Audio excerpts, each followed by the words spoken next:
Company, the makers of Lux Toilet Soap, brings you the Lux Radio Theater, starring Merle Oberon and Cameron Mitchell in Wuthering Heights. Ladies and gentlemen, your producer, Mr. Irving Cummings.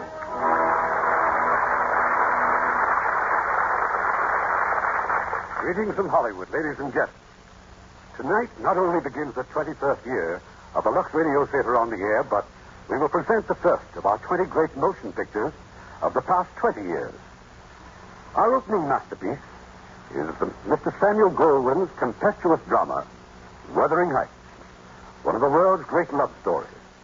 And as our stars, we have beautiful and talented Merle Oberon recreating her original role, and one of the fastest rising young stars in Hollywood, Cameron Mitchell.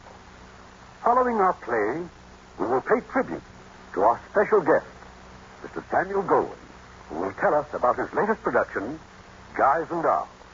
Now, Act One of Wuthering Heights, starring Merle Oberon as Kathy and Cameron Mitchell as Heathcliff. Desolate and lonely are the rolling moorlands of England, where in the winter night the snowdrifts loom like giant specters in the teeth of screaming gales. About 100 years ago, a stranger lost his way on such a night. Freezing, blinded, and stumbling, he saw at last the fitful lights of an old manor house, aged and crumbling on the hillside. He knocked desperately at the door. It was opened by a doddering old butler, who stood staring at him. Then, without a word, he led the stranger into the musty living room, where in the dim candlelight, a man and two women sat without moving. The man was tall and dark-skinned, like a gypsy. On his face, the stamp of years of bitter suffering.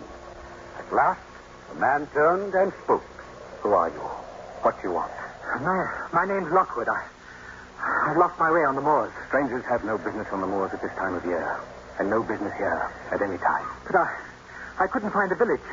A man could die out there on a night like this. I'm afraid I'll have to stay until morning. Do as you please. Beg your pardon? I don't keep accommodation. Mister, you can't. He's our guest. Oh. Then suppose you attend to his comfort. Helen, show the gentleman to the guest room, please. The guest room, mistress? Yes, there's no other place. Why, yes, mistress. This way, huh?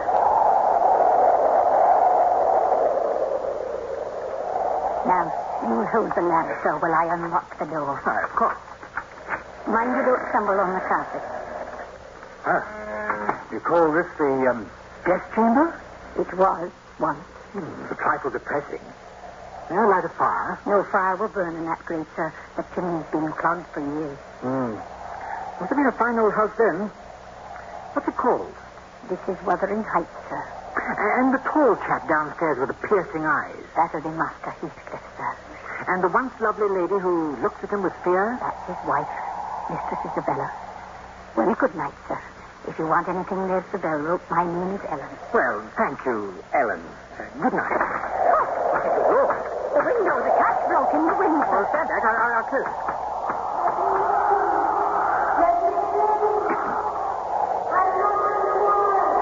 I heard a voice.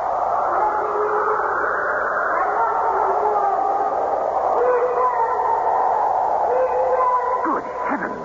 What is it, sir? Well, didn't you hear that voice? A woman shouting she's lost on the moor. What's going on, sir? A voice out there, a woman crying that she's lost. She's come. She's come again at last. Oh, Kathy. Kathy, wait for me. Wait for me. He's not going out there in that storm. I'm coming, Kathy. Oh, but this is insane. Come back. Kathy! Close the window. Yes, but that man out there. Close the window. Am I mad? Why did he go out there? What was that voice? You heard him call her name. It was Kathy.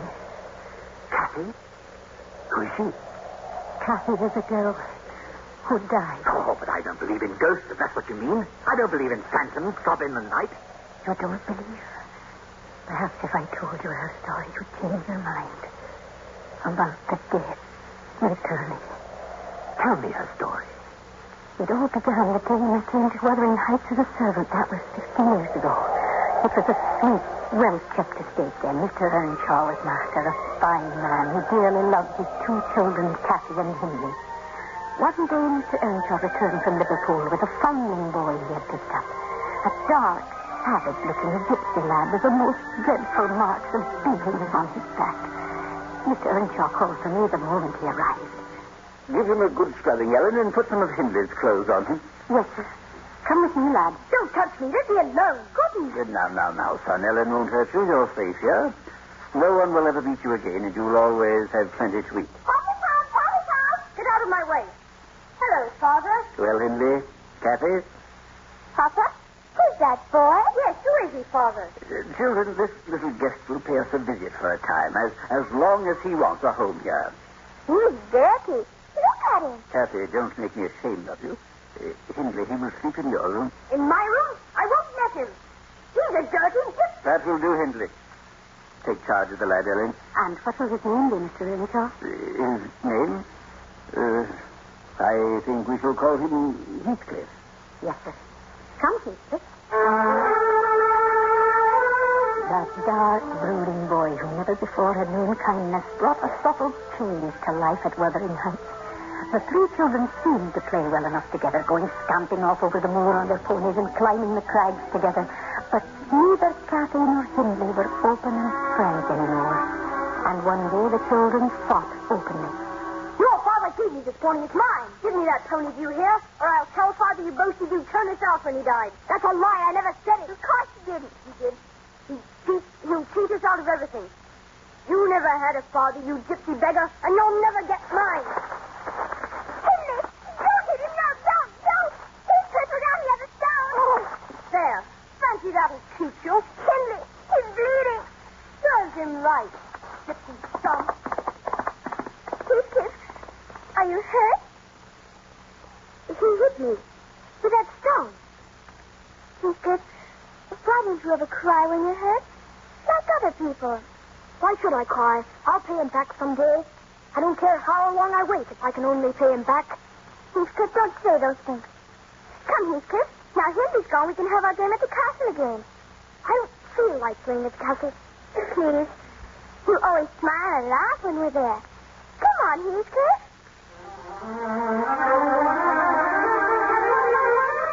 Don't frown so, Heathcliff. Sit here beside me. This is our castle. Castle. It's this Penistone Crag, and you know it. This is your castle, and you're Prince in disguise. Tell me about it again. Well, it's all true. Cross my heart. Your father was Emperor of China, and your mother Queen of India. You were kidnapped by wicked sailors and brought to England. Don't make fun of me, Kathy. I'm not making fun of you. You're really and truly Prince, and I'm your slave. No, you're my queen, Kathy. And you'll always be my queen. You hear? Yes, Heathcliff. Your queen. And that's the way they grew up, wild and free, roaming the moors together. But Hindley grew more and more jealous. Kathy was 18 and Hindley past 21 when Mr. Earnshaw died. Good man. He never saw the evil of life, and he raised Heathcliff like his own son. But on the very day of his funeral...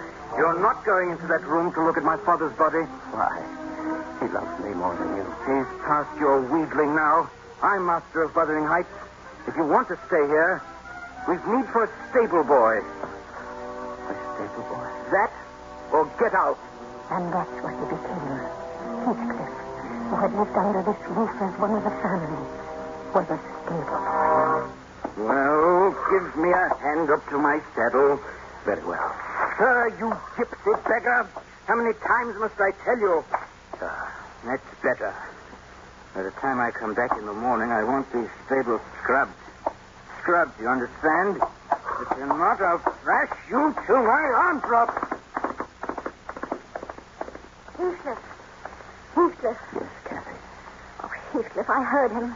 How much longer are you going to stand this? I don't know what you mean. Look at you. Dirty and unkempt and in rags.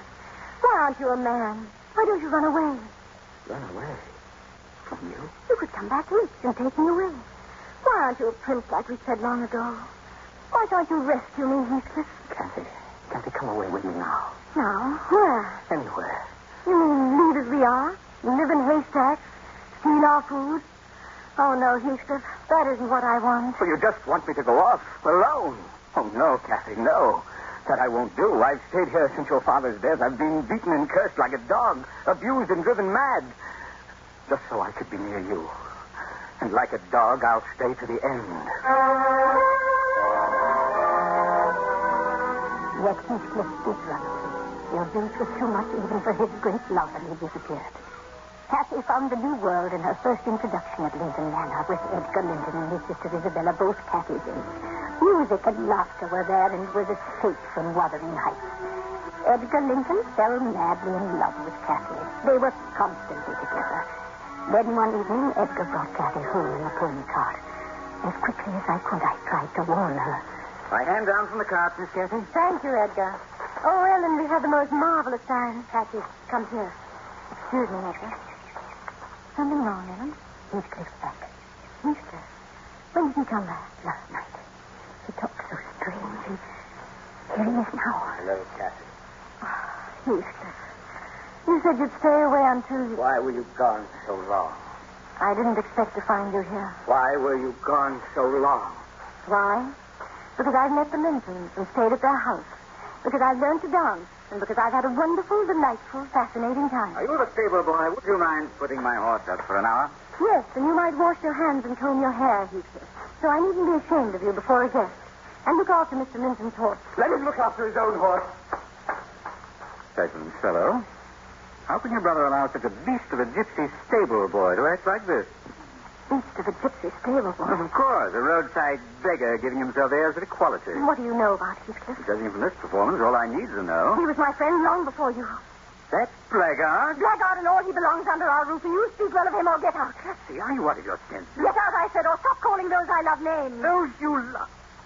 That stable boy? Yes. Kelly, do you realize what you're saying? I'm saying I hate you.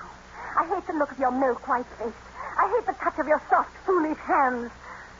Some of that gypsy's evil soul has gotten into you, I think. Yes. Some of that beggar's dirt is on you. Yes, yes. Now get out. Get out. Teddy! Teddy, please! Come back! Miss Kathy. Helen, where is he? Where's Heathcliff? He's gone across the moors toward Penstone Crags. Heathcliff! Heathcliff!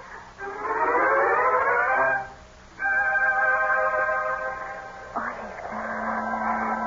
Please forgive me. It was not your heart which broke, Kathy. No, my Heathcliff, because my heart is yours. Oh, Kathy. The clouds are lowering over the Lincoln Head. Yes. See how the light is changing? Kathy, you are such a part of all this. We belong to the moors, you and I. Oh, Heathcliff, make the world stop right here. Make everything stop and stand still and never move again. Make the moors never change, and you and I never change. The Moors and I will never change. Don't you, Kathy? No matter what I ever say or do, this is I, forever. Kathy. Smell the heather, Heathcliff. Fill my arms with heather, all they can hold. You are not thinking of that other world now. Don't talk, Heathcliff. Don't talk. All this might disappear.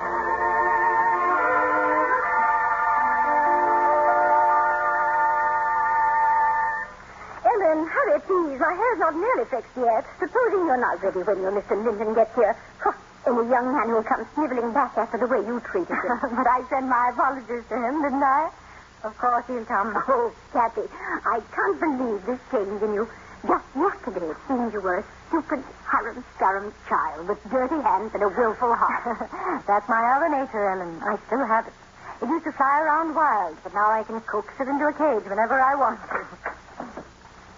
Heathcliff, since when are you in the habit of entering my room? Get out, Helen. I will not. I take orders from Get out.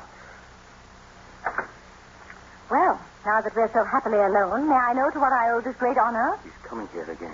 Who? That stupid fox, Linton. You're unbearable. Utterly unbearable. Why are you dressed in silk?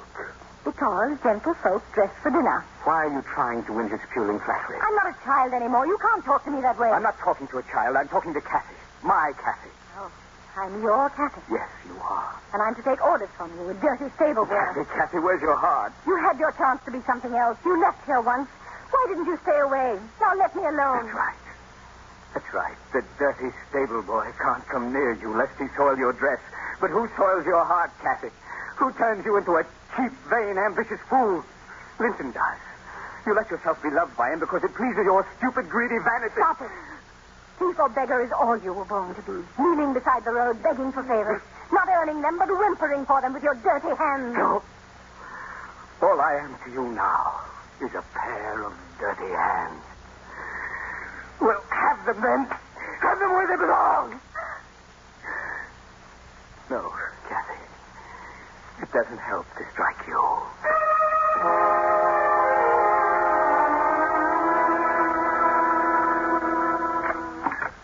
Well, Heathcliff, I'll thank you to stay out of my kitchen. Is Kathy still with him? Yes, she is. What's the matter with you? What are you staring at? Oh, Ellen. Ellen, I want to crawl to her feet. Beg to be forgiven for loving her. For needing her more than my own life. I don't care, Ellen. I don't care if she loves Linton or whom she loves. If she'll only look at me and say my name. Oh, Heathcliff. Ellen! Ellen! She's coming now. Get out here. No, I'll wait outside the door. No, you can't. I want to be where I can see her. Here. Heathcliff. Ellen, where are you? Oh, there you are. Yes, Miss Kathy. Has Mr. Linton gone? He just left. Oh, Ellen, I have some wonderful news for you. Edgar has asked me to marry him. And what did you say? I'm to give him my answer tomorrow. Kathy, do you love him? Of course. Why? Well, that's a silly question. Because he's handsome and pleasant to be with. Not enough. Well, then, because he'll be rich someday. And I'll be the finest lady in the county. Oh, Ellen, it would be heaven to escape from here. What about you, Heathcliff? He gets worse every day. It would degrade me to marry him. I wish he'd never come back. What is that? I think nothing. The wind, perhaps. Well, my darling, if Master Edgar in his beautiful home means heaven to you, you'd better enter that heaven and take your place among the Linton angels. The only thing is, I wonder if I belong in heaven. I dreamed once I was there, and I broke my heart with weeping to come back to earth, to the bleak moors. The angels were so angry they flung me back, and I awoke on top of Wuthering Heights, sobbing with joy. So, Ellen, I suppose I've really no more business marrying Edgar Linton than I have of being in heaven. But, Ellen, what can I do? You're thinking of Heathcliff. Who else? He seems to take pleasure in being mean and brutal. And yet, he's more myself than I am. Whatever our souls are made of, his and mine are the same. The little happiness he's known, I've known too. If everything else in the world died and only Heathcliff remained, life would still be full for me. Ellen, I am Heathcliff. Who's that, Ellen? I heard... Miss Kathy. Yes, Joseph. Heathcliff's taken Master Hindley's best horse. He's gone. Gone? Ellen, did he hear what I said? Yes, Miss Kathy. How much did he hear? I'm not sure. But I think the way you said it would degrade you to marry him. No. Heathcliff! Heathcliff! Come back! Come back, Heathcliff!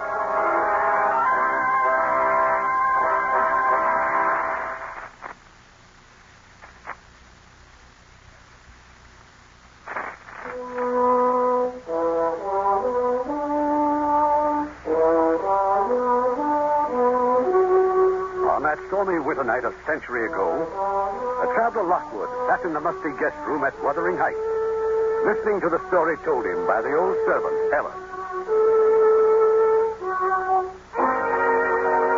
The night that Heathcliff went away, Kathy ran far across the moors after him in the bitter cold, calling his name into the wind. Hours later in the morning, Edgar Linton found her, half frozen in her silken party dress. For weeks after she was ill, the Lintons took her to their manor house, and I was glad. Day by day, the strange influence that Heathcliff had had upon Kathy wore off, and she was happy with Edgar. Why can't you remain here forever, Kathy? Oh, Edgar, you and your sister, you've been too kind to me already. If I can make you happy by just being kind, that should be enough for me. After all, what else can I give you? What else? You've given me a great deal else, Edgar. You've given me your own self, your strength. My strength? You'd understand if you really knew what my life was before. It was like the moors, endless and desolate. And I was lost in time, calling for someone in the darkness to save me. I was so frightened, so terribly alone. Then suddenly, you were there. You held out your hand and led me back to a way of living I really never knew before. What you said long ago is true. There was a curse on me, Edgar, that kept me from being myself, or at least from what I wanted to be. It kept me from living in heaven. There, Edgar, do you understand now? Kathy, my darling, let me take care of you, love you, always. Would you? Would you love me always? Always, Kathy. Then let's be married, Edgar. Oh, quickly, quickly. If the Lincoln home had seemed heaven to me before, I don't know what to call it after she became its mistress. The only one who did not seem completely happy was Edgar's sister, Isabella. A year or two after the marriage, the three of them sat in the drawing room, Edgar reading, Isabella and Kathy quietly doing the petty point, when the door knocker sounded. When I saw who it was, I went back into the drawing room. Yes, Ellen? What's the matter? It's just Kathy. Heathcliff has come back. Tell him I'm not at home, Ellen. Not at home, darling? To whom? It's Heathcliff. Heathcliff? Uh-huh. Does he seem the same, Ellen? No, sir. I hardly recognized him in fine clothes. He seems quite Don't prattle, Ellen. I said I didn't wish to see him. Oh, nonsense, Kathy. It's been a long time. Bygones must be bygones. Yes, let us see some kind of caller. Show him in, Ellen. Yes, sir. Edgar, this is a mistake. Kathy, your hands are trembling. Are they? The past is dead, my dear. Don't hesitate to smile and be nice to him, because I'll understand it's my wife who loves me, who smiles. Thank you, Edgar. You always understand. Mr. Heathcliff. Come in. Hello, Kathy. How are you, Heathcliff? Have you met my sister, Isabella? Oh, how'd you do, Miss Lincoln? We are glad to see a guest, sir. Thank you. Well, Heathcliff, I must say I've never seen such a complete change in a man. You seem to have prospered. Yes, I have. You must have found at least a gold mine. No. I merely remembered that my father was Emperor of China and my mother a Queen of India. Staying long in the neighborhood? I'm staying the rest of my life. Really? I have just bought the horses, the cattle, and the moors belonging to the estate known as Wuthering Heights. No. You mean Kathy's brother Hindley sold out? Yes, but he doesn't know it yet. I imagine it will be a shock when Hindley discovers his gambling and liquor debts were paid up for him by his former stable boy. Heathcliff, you can't have done that. That's as underhanded a piece of work as ever I heard of. If I'd known Hindley was in such financial straits that his holdings were being stolen by a stranger... May I remind you, Mr. Edgar Linton, that I am not a stranger. I am merely a neighbor. Now I'll say goodnight. Wait, Heathcliff. Well? I want you to know that we sometimes have friends who come here as guests, Edgar and I. And you're welcome to come, too, but not with the old scowl on your face or that old bitterness in your heart. Thank you, my dear friend Kathy, for the warning. Oh, I just remembered. I forgot to congratulate you on your marriage. May I now express my delight. Good night. Edgar, I think you behaved abominably. What? And you too, Kathy. What in thunder do you mean? Well, you could at least have been civil. You dismissed him as if he'd been a servant. You consider him anything else? I find he's grown fascinating and distinguished. Really, Isabella? I hope I misunderstand. Well, you don't. We see all too few people. And I, for one, shan't be rude. If he ever calls again. Edgar, I greatly dread what the future will bring. No nonsense, darling. I tell you, the past is dead.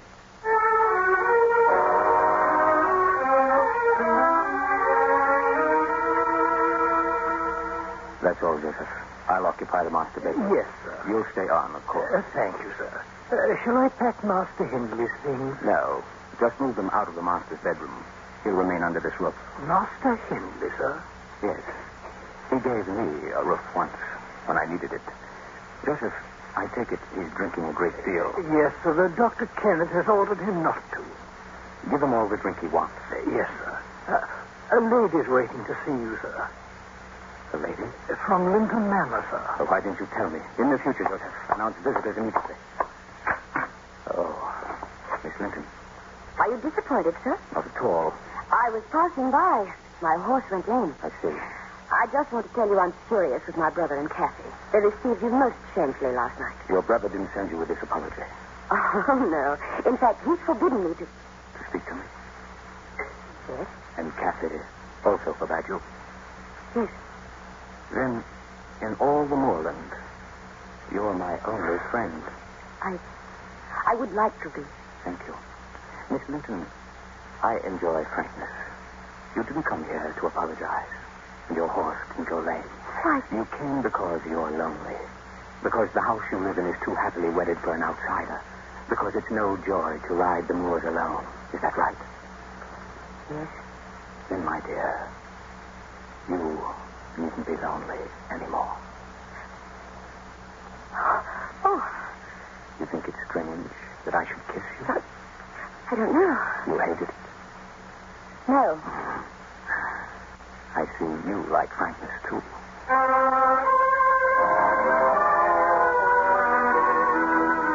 The same strange power that Heathcliff had held over Kathy, he seemed to hold over Isabella, too. Against her brother's wishes, she came often to Wuthering Heights, and she was seen many times with Heathcliff riding across the moors. Then one night, there was a party at Linton Manor. Heathcliff had not been invited, but he came as Isabella's guest. But his looks were all for Kathy. Dark, brooding looks, until the guests grew uncomfortable and left before the evening had well begun. Later that night, Kathy went to Isabella's room.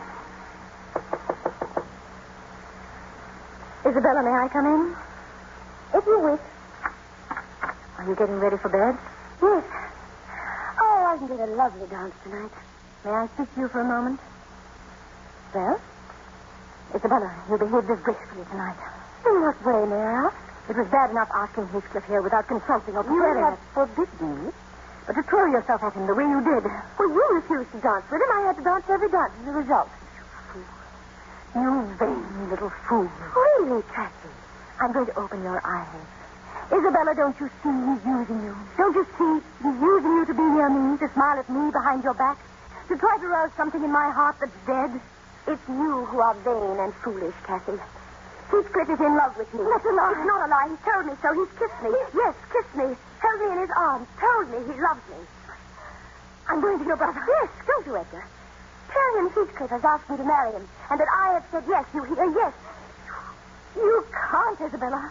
He's not a man. He's something horrible and dark to live with. I know why you say such things. Because you love him. You're mad with jealousy at the thought of my marrying him. Because you want him to pine for you, dream of you, die for you, while you're safe as the lovely Mrs. Edgar Linton. You want to hurt him, destroy him. But I want to make him happy. And I will. I will.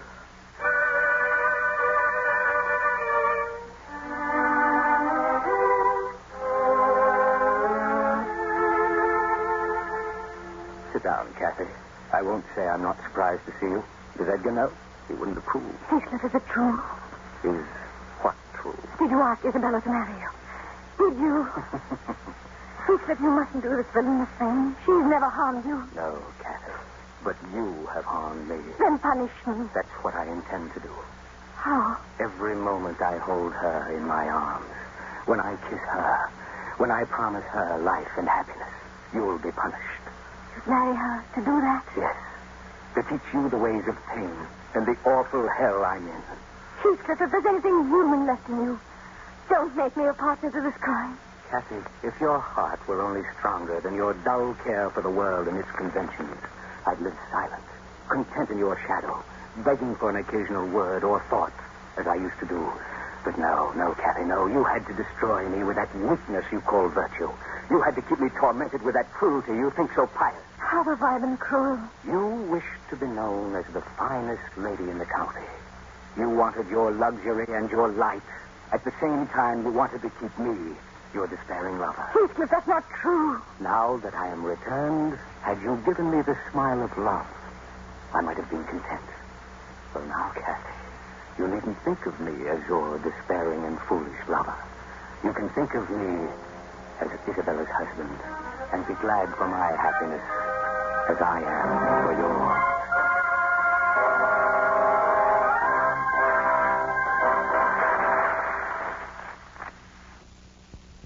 In the crumbling house on Wuthering Heights 100 years ago, the candle burns low in the dreary guest room. There is no sound but the wind outside and the hushed voice of the old maid servant as she tells her story.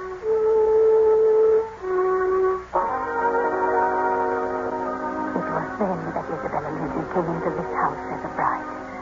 Yes, Heathcliff married her out of revenge, the same revenge that made him keep Henry here, slowly drinking himself into the grave.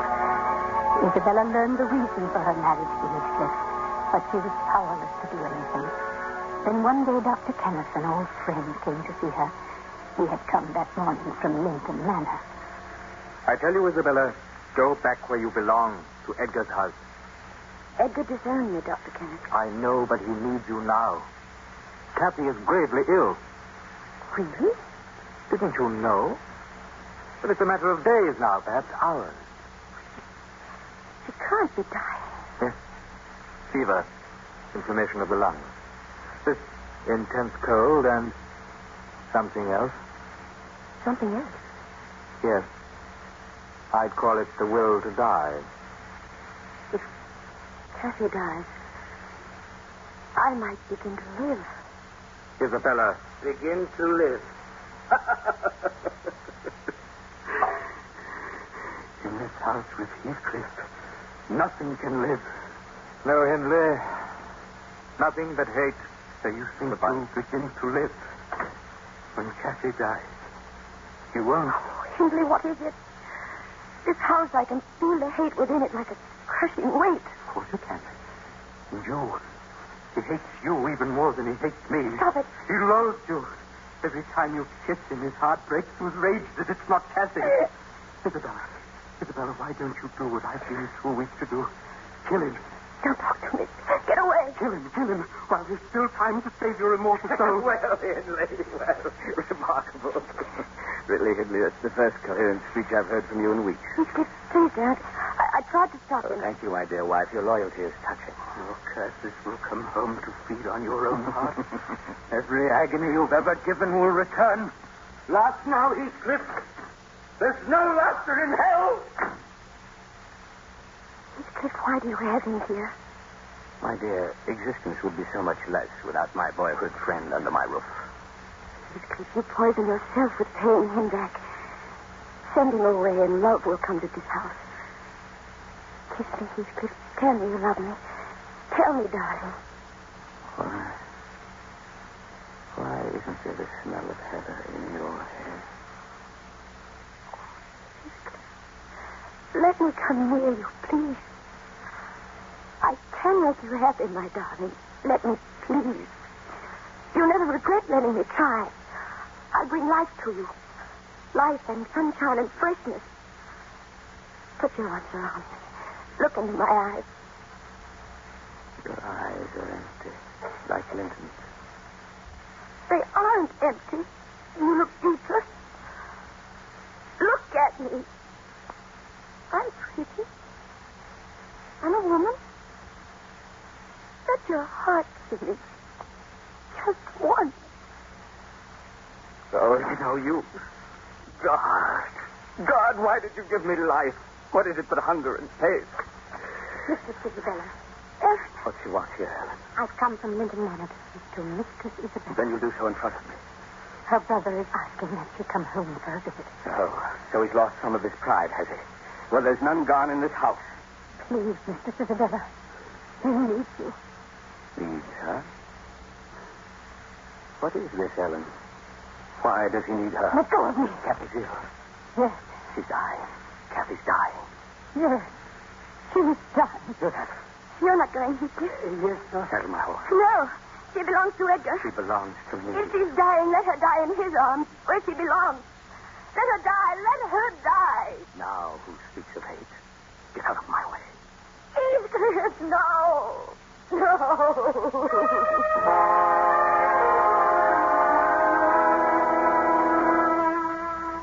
And there was a murmur from the height, a faraway and wild, heartbroken moan. The wings of Lucifer beat on the night. The soul of Lucifer wept all alone. Shall I read some more, darling? No, Edgar. Will you open the window, please? Won't it be too cold? Please. Yes, of course, my darling.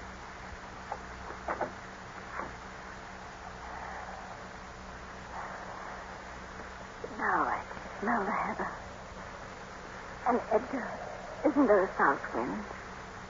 And isn't the snow almost gone? Yes, quite gone. Edgar, will you get me something? Anything you wish, my darling. Some heather. There's a beautiful patch near the castle. Will you get it from there? What castle, Cassie? The castle on the moors, of course. Bring me some from there. You're in a fever, my dear. There's no castle on the moors. There is. On the little hill beyond Wuthering Heights. Denison Crag? Yes. Please go now. Why do you call it a castle? Because I was a queen there once. Will you bring me the heather, Edgar? If you rest while I'm gone and sleep. You're so kind. So good. Oh, my darling. You made me the finest lady in the county. Such lovely clothes. I've always adored that velvet dress the most. Wasn't it a wonderful dress, Edgar? Wonderful. When you wore it. Go now, please. Get me the heather. My dear Kathy. I'll be back with the heather you want.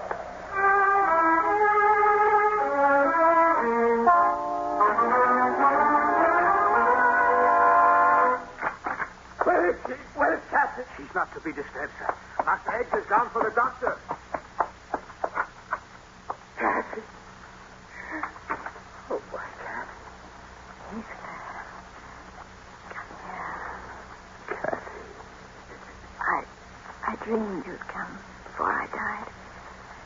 And when you came in my dream, you scowled at me once more. Oh, Kathy. Does it hurt so much to see me die? Please, Kathy. Please don't hurt me. How strong you look, Edgar. How many years do you think you'll live on after me? Oh, Kathy. You're my life. My soul. Oh, my darling. Don't let me go. If only I could hold you. Till we were both gone. Oh, please, Kathy, don't speak of death. Will you forget me? You'll be happy when I'm in the earth. Never. Never. You say this is the grave of Catherine Earnshaw.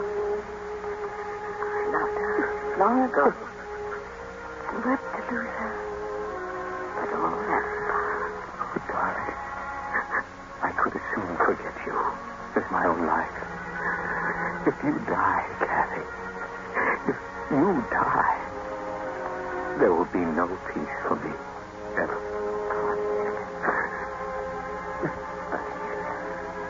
I want to die. To escape. Why did you betray your heart, Kathy? You killed yourself. No, I'll not comfort you. You deserve this. Don't break my heart. I never broke your heart, Kathy. You broke it. And my tears, they don't love you, Kathy. They blight and they damn you. You loved me. What right? What right had you to throw away my love for that poor fancy thing you felt for him? I found out useless. Misery and death and all evil could have never parted us, Kathy. You did that alone. You wandered off like a greedy child to break your own heart and mine. I know you. Oh, Kathy. Oh, my Catherine. I do forgive you. I love you. I love my murderer. Heathcliff, carry me to the window. Let me look at the moors with you once more. Oh, my darling. Just once more. Yes, I can do it.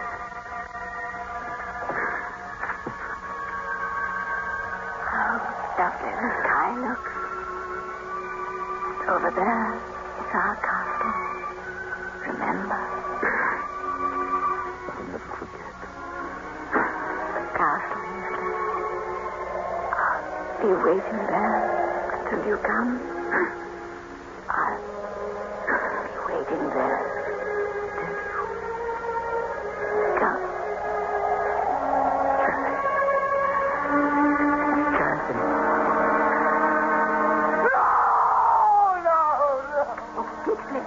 They're coming. Master Edgar. For heaven's sake, go. And...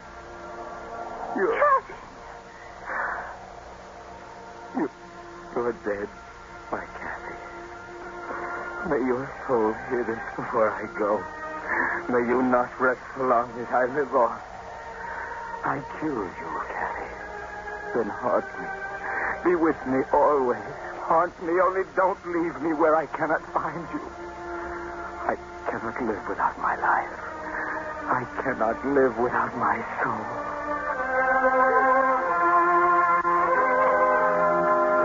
And though that was 20 years ago, I can still hear and see that wild hour with poor Heathcliff holding the dead body of his beloved, trying to tear away the veil of life and death, crying out to cast his soul to haunt and torment him until he died.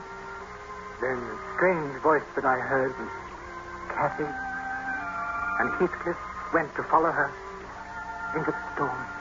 It wasn't Kathy herself, but her love. Kathy's love, stronger than time, sobbing for its only baby. Who's there? It's Dr. Kenneth. Open the door. Dr. Kenneth. What's the matter? I was just crossing the moor on my way home. Did you see Heathcliff? Yes, I saw him from my carriage. He was wandering through the snow with a woman. A woman, you Yes, they were walking through the storm with their arms about each other. I started toward them. I was nearly up to them when of a sudden my horse reared and plunged, and then I found him. Alone, lying in the snow. Heathcliff was dead. Dead. By the castle. By the Penistone Crag. Yes. However, did you know?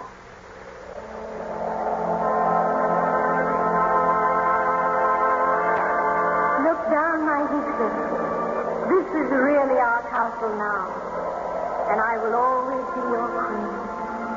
Remember, Heathcliff, your father was an emperor of China, and your mother a queen of India.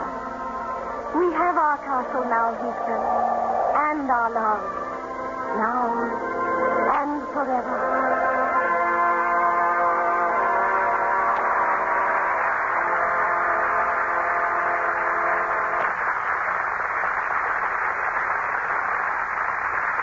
Our stars will return, and Mr. Cummings will present his movie preview of the week.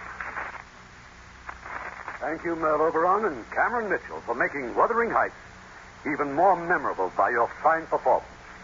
And now may I introduce the great producer of motion pictures, an outstanding artist, gentleman and showman, Mr. Samuel Goldwyn.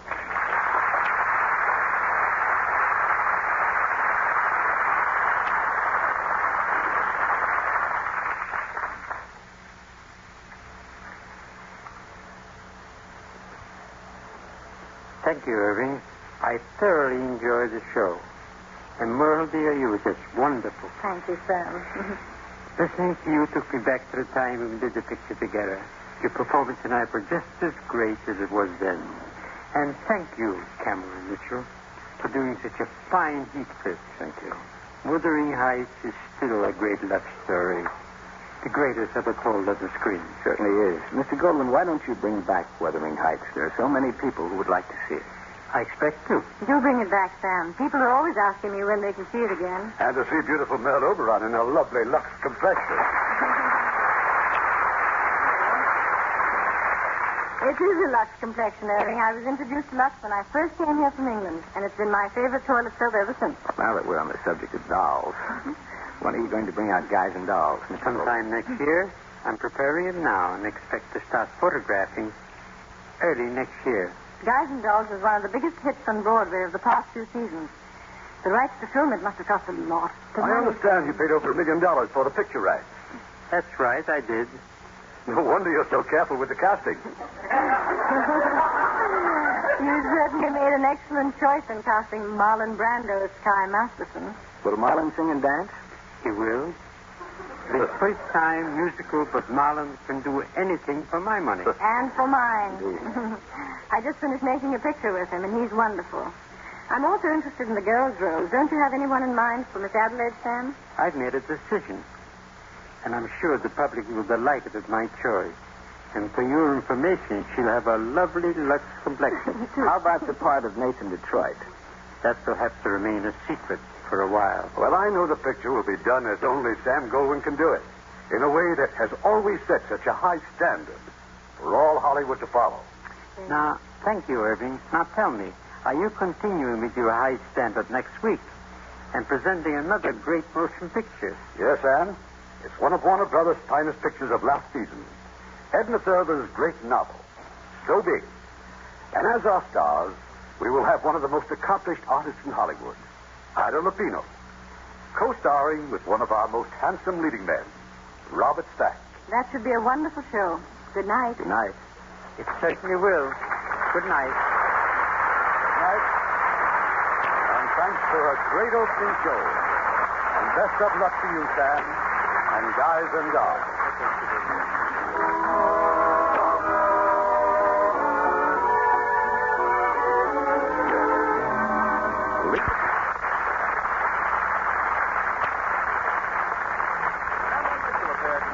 Courtesy of 20th Century Fox Studios, whose current release is the CinemaScope production, The Egyptian, and will soon be seen in Mervyn LeRoy's production, Strange Lady in Town. Heard in our cast tonight were Jeanette Nolan as Ellen, Joan Banks as Isabella, Whitfield Connor as Edgar Linton, Shepard Menken as Hindley, and Barry Curtis, Issa Ashdown, Christopher Cook, Leo Britt, Polly Bear, Ben Wright, Eric Snowden, and Eddie Marr. Our music was directed by Rudy Schrager. Lever Brothers Company unconditionally guarantees the quality and performance of its products or your money refunded. This is your announcer, Ken Carpenter, reminding you to join us again next Tuesday night to hear So Big, starring Ida Lupino and Robert Stack.